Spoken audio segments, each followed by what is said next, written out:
Yılmaz mı gözden, gözden dökülen yaşam? Gör ki nereye geliyor o garip başım.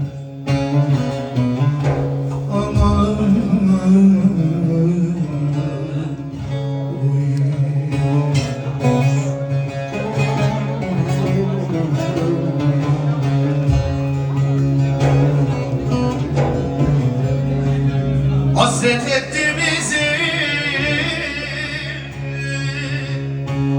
pamuklardaşa, bir ayrılık, bir yoksulluk, bir dert. Aman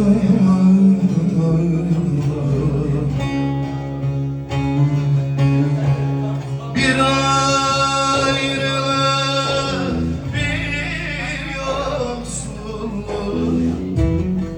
bir dert. Aman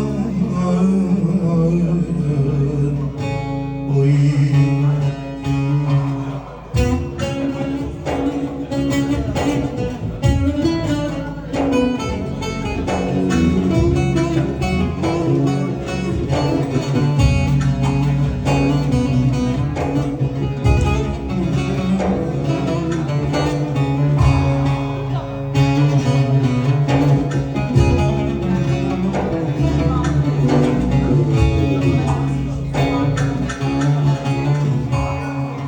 Nice sultanları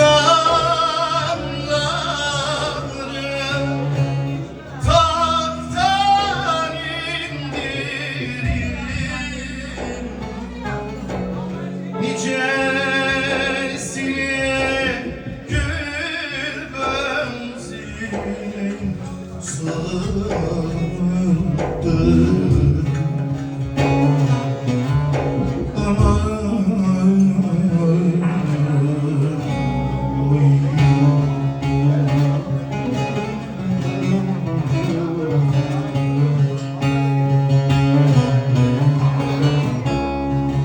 Nicesine dönmez yola gönderir, bir ayrılık, bir yoksulluk, bir dert. Aman